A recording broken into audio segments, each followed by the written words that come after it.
Sur Africa 24, l'African Union Journal vous est présenté par Afreximbank.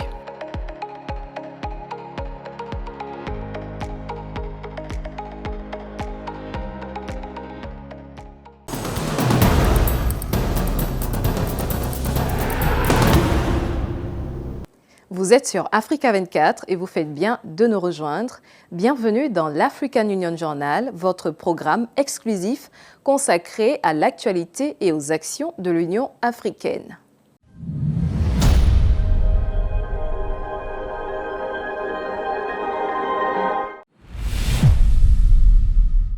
Pour financer son programme de développement du continent, l'Union africaine œuvre à trouver des financements adéquats et durables. D'après les statistiques de l'organisation panafricaine, environ 67% des contributions statutaires sont régulièrement versées par les États membres. Dans le cadre de l'exécution du budget programme de l'Union africaine, 91% des besoins requis sont assurés par les apports extérieurs, une situation que les dirigeants de l'Union africaine déplorent et qui ne concourt pas à l'autonomie et une plus grande exécution des activités de l'institution. Amen Edji. Même si on note une très faible contribution des États membres au financement du budget programme, évalué à seulement 9%, laissant 91% aux apports extérieurs, l'Union africaine a enregistré un taux de mise en œuvre impressionnant de la décision prise en 2016 concernant son financement. D'après le président de la commission de l'UA, Moussa Faki Mahamat, autant de défis à relever, outre ceux liés à la sécurité et aux préoccupations communes des États membres qui défendent les intérêts de l'Afrique. Nos principaux défis n'ont pas diminué de prégnance. La paix, l'instabilité politique et institutionnelle, les changements climatiques, les déficits en matière de gouvernance économique, l'intégration, la pauvreté, la marginalisation des femmes et des jeunes dans les processus de développement et de leadership dans nos systèmes politiques et sociaux demeurent nos principales sources de préoccupation. L'objectif du programme d'intégration économique de l'Afrique est de développer la solidarité des pays membres au profit des régions défavorisées en vue de créer un marché commun africain. En 2023, le budget adopté par l'UA lors de la 41e session ordinaire du Conseil exécutif est chiffré à 654,8 millions de dollars. Il est financé à 67% par les États membres au profit de plusieurs projets visant à répondre aux besoins des marchés régionaux, très peu intégrés en ce qui concerne les services d'infrastructure, notamment d'électricité, d'énergie, d'eau et d'assainissement. L'un des projets prioritaires est de relier les pôles énergétiques de l'Afrique australe et de l'Afrique de l'Est. Mais en faisant cela, vous connectez deux marchés.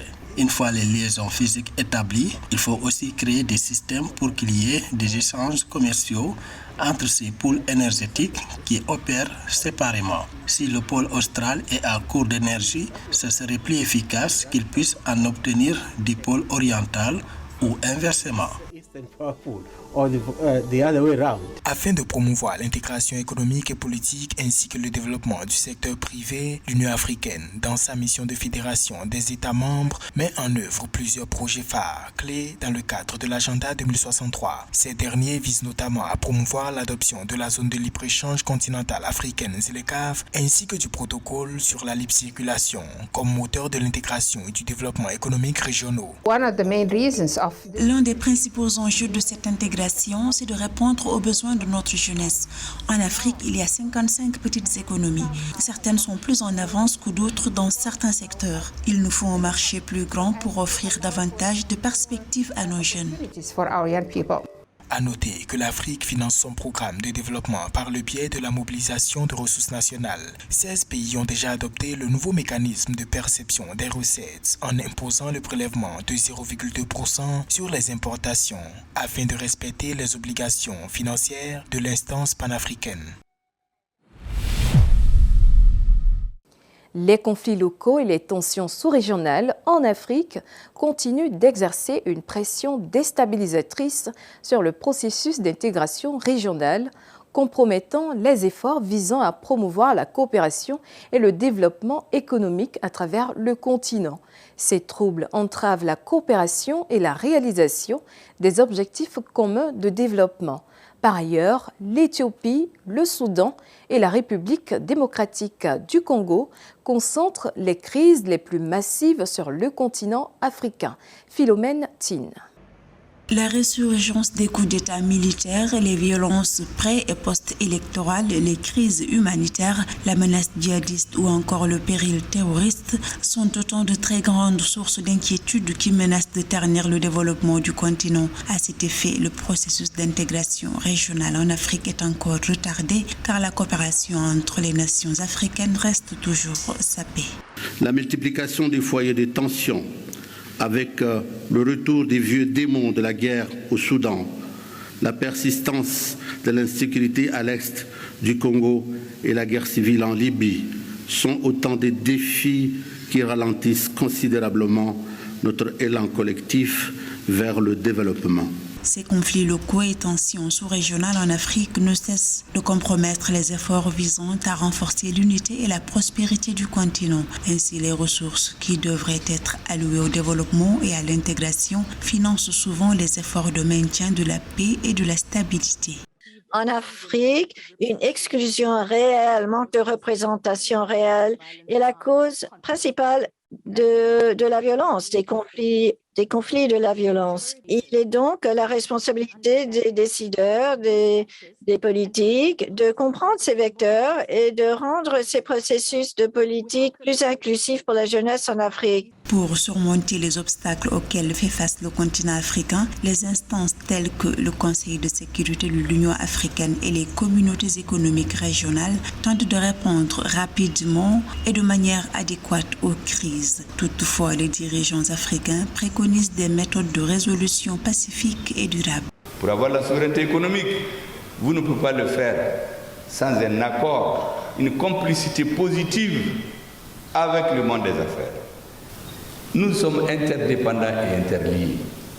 Que chacun réfléchisse et n'agisse pas par procuration des autres.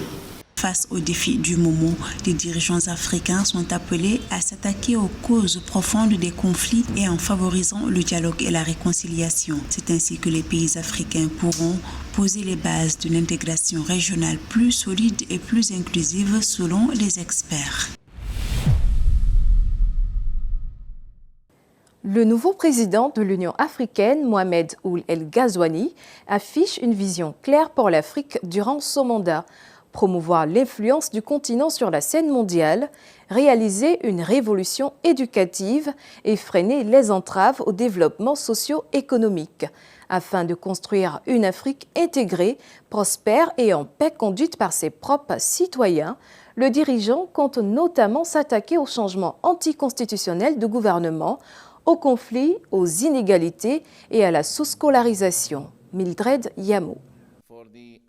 Le président de la République islamique de Mauritanie, Mohamed Ould El Ghazouani, préside aux destinées de l'Union africaine pour l'année 2024.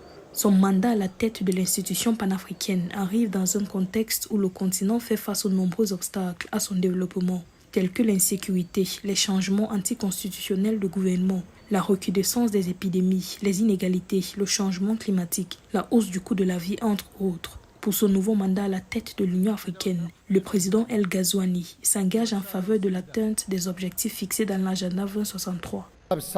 L'Afrique que nous voulons tous est une Afrique de paix et de sécurité, une Afrique où règne le respect des droits de l'homme, une Afrique de bonne gouvernance et de la justice, une Afrique prospère où les règles sont respectées par les États membres. Les conflits dans certains coins de notre continent et les problèmes internes de nos pays ne doivent pas nous faire perdre de vue le travail pour le progrès de l'Afrique. Nous devons tous travailler pour faire avancer notre continent au niveau africain et au niveau mondial. Le nouveau président de l'Union africaine affiche une vision claire pour l'Afrique durant son mandat. Promouvoir l'influence du continent sur la scène internationale, renforcer le système éducatif et éradiquer les entraves au progrès socio-économique, notamment l'insécurité. Le président Mohamed Ould El Ghazouani veut s'inspirer des politiques ambitieuses définies par ses prédécesseurs pour continuer de bâtir le développement durable de l'Afrique. L'Afrique doit revendiquer sa place légitime dans le concert des nations. La nécessité de réformer l'Organisation des Nations Unies demeure pressante afin d'assurer le renforcement de la présence de notre continent dans ses instances dirigeantes, notamment en obtenant un siège permanent au Conseil de sécurité. Nous devrons davantage recourir à nos propres mécanismes de règlement des conflits et toujours privilégier la consultation pour surmonter nos difficultés.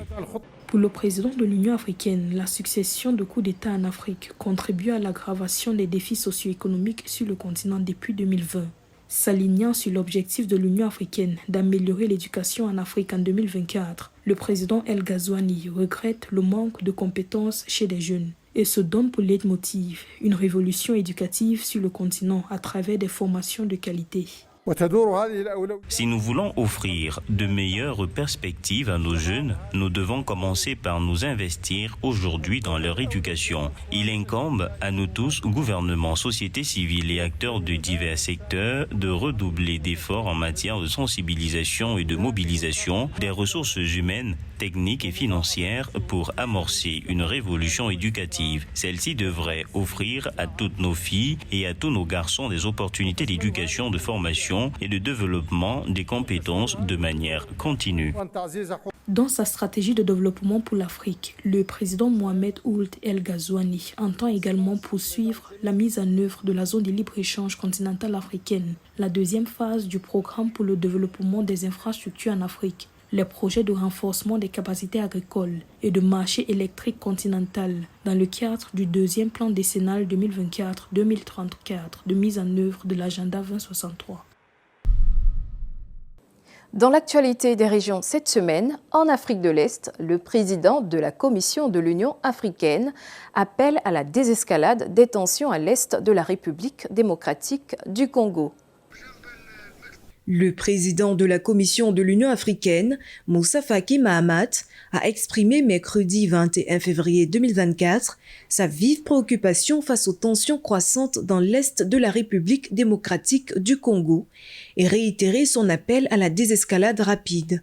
Dans un communiqué publié sur le réseau X, Moussa Faki Mahamat a appelé les dirigeants de la région des Grands Lacs, notamment ceux de la RDC et du Rwanda, à privilégier le dialogue dans le cadre des deux mécanismes africains, dirigés respectivement par João Lorenzo, président de la République d'Angola, et Uhuru Kenyatta, ancien président du Kenya, aux fins de s'accorder dans un esprit collaboratif fraternel sur une démarche raisonnable de solution des différends politiques, quelle que soit leur nature.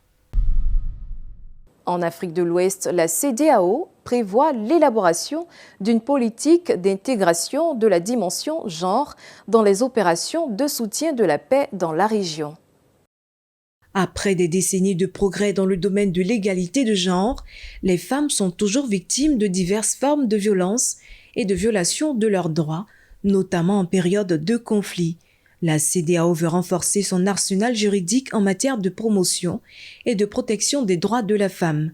C'est dans cette optique que les experts de l'institution régionale se sont réunis du 22 au 23 février 2024 à Abuja, au Nigeria, en vue de l'élaboration d'une politique d'intégration de la dimension genre dans les opérations de soutien de la paix dans la région ouest africaine. Depuis sa création en 1975, la CEDEAO a intégré des questions de genre dans ses politiques, programmes et activités avec un succès croissant. La Commission de l'Union africaine et la Banque mondiale concluent un nouvel accord de subvention pour favoriser l'intégration régionale. La Commission de l'Union africaine et la Banque mondiale ont signé le 17 février 2024 un accord de subvention pour soutenir la mise en œuvre du projet de plateforme des think tanks africains visant à aider les groupes de réflexion à travers le continent. Ceci dans le but de favoriser l'intégration régionale. Estimé à 50 millions de dollars, le projet devrait permettre à la Commission de l'Union africaine de créer et de mettre en place des structures et des systèmes nécessaires pour exploiter une plateforme à l'échelle du continent pour une coopération et une harmonisation efficace sur les questions de politique régionale entre les décideurs politiques au niveau national, les associations régionales et les groupes de réflexion. En outre, cela facilitera la mobilisation des ressources et la création d'installations pour attirer des fonds de diverses parties prenantes pour soutenir les opérations de la plateforme.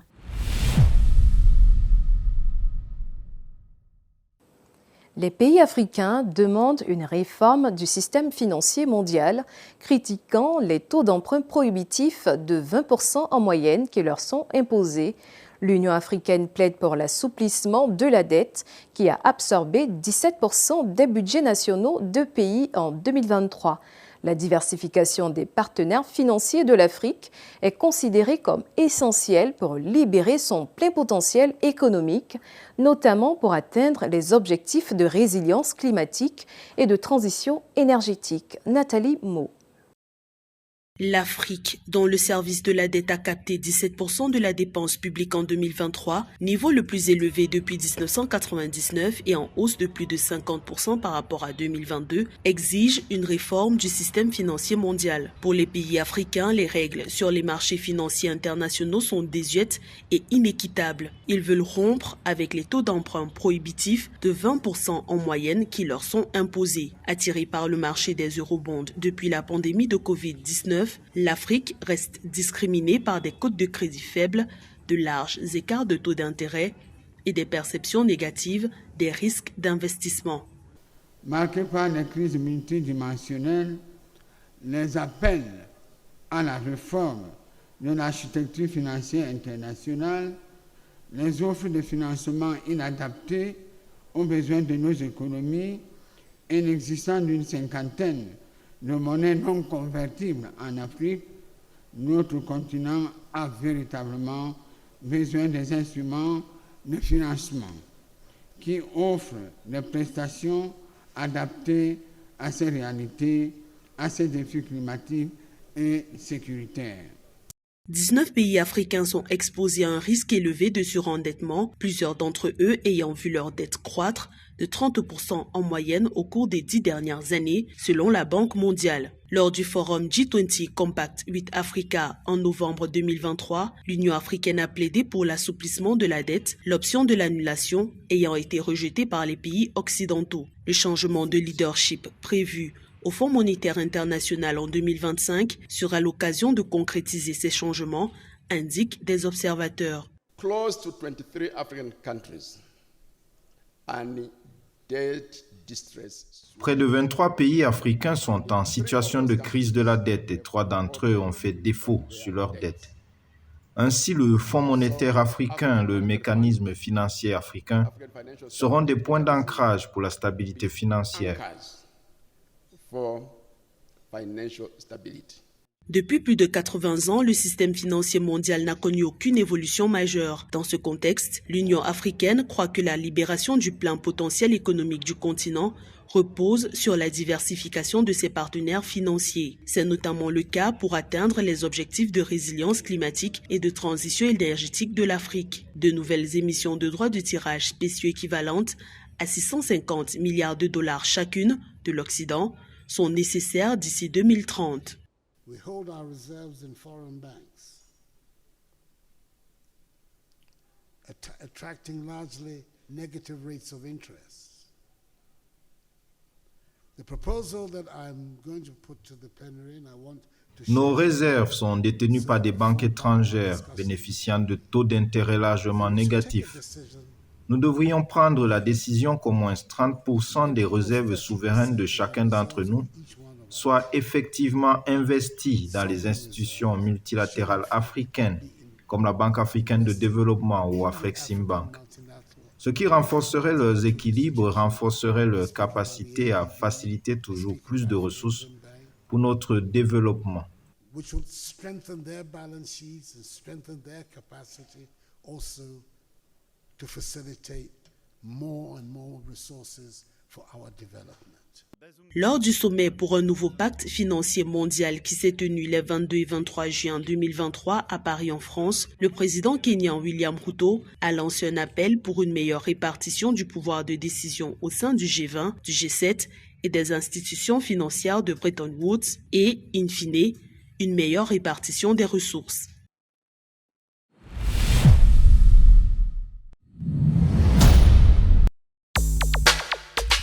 Du 4 au 6 mars 2024, Yaoundé, la capitale du Cameroun, accueille le sommet de l'Union africaine de radiodiffusion UNESCO sur l'intelligence artificielle et les médias. Durant 3 jours d'éminents scientifiques dans le domaine de l'intelligence artificielle, des hommes des médias échangeront sur les considérations éthiques liées à l'automatisation des processus éditoriaux et sur l'impact de l'intelligence artificielle sur la diversité et l'intégrité de l'information. L'Organisation mondiale de la propriété intellectuelle et l'Union internationale des télécommunications, principalement concernés par ces questions, seront également présentes à la réunion. Le sommet africain sur les engrais et la santé des sols se tiendra du 7 au 9 mai 2024 à Nairobi au Kenya. Initiative dirigée par la Commission de l'Union africaine, ce sommet vise à construire un marché africain des engrais plus dynamique qui réponde aux principales contraintes liées à la santé des sols sur le continent. Le sommet réunira également des parties prenantes de haut niveau pour parvenir à un accord sur un plan d'action décennal pour une croissance durable de la productivité dans l'agriculture africaine. La conférence New Space Africa 2023 se tiendra du 2 au 5 avril 2024 à Luanda, en Angola, sous le thème « Le rôle de l'espace dans la réduction de l'écart de pauvreté en Afrique ». Cette conférence, qui réunit en présentiel et de façon virtuelle les dirigeants d'agences spatiales nationales, la Commission de l'Union africaine, des décideurs et des responsables gouvernementaux, des fabricants et des opérations de satellites, des investisseurs en capital risque permettra d'échanger sur des stratégies de développement de l'industrie spatiale et satellite africaine. Avec davantage de pays africains investissant dans le secteur spatial, l'industrie spatiale africaine, évaluée à 19,49 milliards de dollars en 2021, devrait croître de 16,16% pour atteindre 22,64 milliards de dollars d'ici 2025.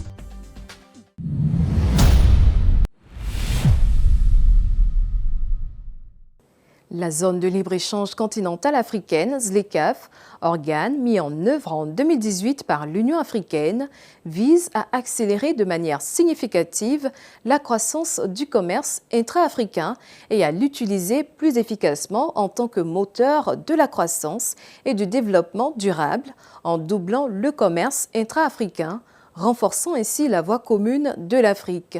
La ZLECAf devrait stimuler le commerce intra-africain de 52,3% d'ici 2025, augmenter les revenus de l'Afrique jusqu'à 450 milliards de dollars. Pour atteindre ces objectifs, l'organe est dirigé par Wamkele Mene, secrétaire général de la ZLECAf, qui assure cette fonction depuis 4 ans et pilote toute opération menant à faciliter le commerce intra-africain. Nana Kamsukom. Élu en 2020, Wamkele Mene est le premier secrétaire général de la zone de libre-échange continentale africaine. Il a été reconduit à ce poste pour un mandat de 4 ans le 17 février 2024, en marge du 37e sommet de l'Union africaine en Éthiopie. Avant son élection au secrétariat général de la zone de libre-échange continentale africaine, Wamkele Mene a occupé le poste de directeur du département des relations économiques avec l'Afrique au ministère sud-africain du commerce et de l'industrie. Une expérience qui lui a permis de mieux comprendre les enjeux du développement du commerce intra-africain. Sous le leadership de Wamkele Mene, plusieurs accords pour faciliter les échanges commerciaux entre les pays africains dans le cadre de la ZLECAf ont été signés. C'est le cas du Kenya qui a importé des marchandises d'une valeur de 380 millions de dollars en provenance d'Afrique du Sud contre des exportations de 42,3 millions de dollars en 2022. Activities that we undertook within that period include intensified engagement with the private sector. For example, we signed a memorandum of understanding with UBA and we Les activités que nous avons entreprises comprennent un engagement intensif avec le secteur privé. Nous avons par exemple signé un protocole d'accord avec UBA et nous avons convenu dans les termes du protocole de mobiliser 7 millions de dollars dédiés aux PME qui commenceront dans le cadre de la ZLECAf, ce qui a été fait. Nous avons également convenu de convoquer des jeunes pour les sensibiliser à la ZLECAf, pour s'assurer qu'ils profitent de cette institution afin d'identifier les opportunités dans le secteur des locomotives du commerce numérique et de toute une série de secteurs différents. Nous avons fait tout cela et nous étions très conscients que les jeunes devaient être au cœur de cette accélération. We were very conscious of the fact that within the roadmap that was adopted last year, young people had to be at the heart of acceleration. Sous le leadership de Wamkele Mene, 47 pays africains ont ratifié le protocole ZLECAf. 8 de ces États bénéficient actuellement de la possibilité d'échanger 96 produits avec des préférences tarifaires couvrant des secteurs tels que les produits pharmaceutiques, le caoutchouc, les pâtes alimentaires, le thé, le café, l'acier et le bois. Le commerce intra-africain ne représente actuellement que 15% du commerce total du continent contre 58% en Asie et 67% en Europe. Un chiffre que Wamkele Mene ambitionne de relever d'ici 2025. Avec ce mandat renouvelé, il tient à poursuivre le concept panafricaniste d'un marché unique africain qui créerait un marché continental de 1,3 milliard de personnes avec un PIB combiné de 3 400 milliards de dollars, ce qui en fera la plus grande zone de libre-échange au monde depuis la création de l'Organisation mondiale du commerce. The final 2 protocols will be adopted today, and these are the protocols on digital trade and the protocol on investment that will be adopted today. 2 protocoles finaux seront adoptés, à savoir le protocole sur le commerce et celui sur l'investissement. Cela complétera l'architecture juridique de l'accord lui-même et nous permettra de passer à une mise en œuvre complète et de ne plus négocier. Il s'agit là d'un état des lieux très important à prendre en compte. En ce qui concerne l'initiative de commerce guidé, le nombre de pays est passé de 7 à 35 qui cherchent à offrir des opportunités commerciales significatives à leur secteur privé, à leurs petites et moyennes entreprises et à leurs jeunes. Commercially meaningful opportunities for their private sector, for their small medium enterprises, for their young people. This is what the AfCFTA is all about. Malgré ces défis, Wamkele Mene continue à poursuivre l'élimination des barrières commerciales dans le cadre de la ZLECAf et permet aux pays participants de développer leurs avantages comparatifs, d'accroître la productivité et d'améliorer la qualité de leurs biens et services.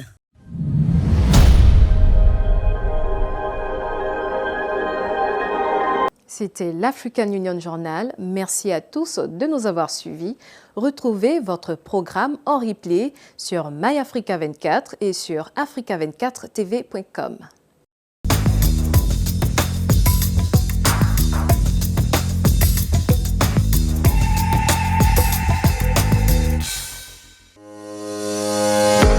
Sur Africa 24, l'African Union Journal vous est présenté par Afreximbank.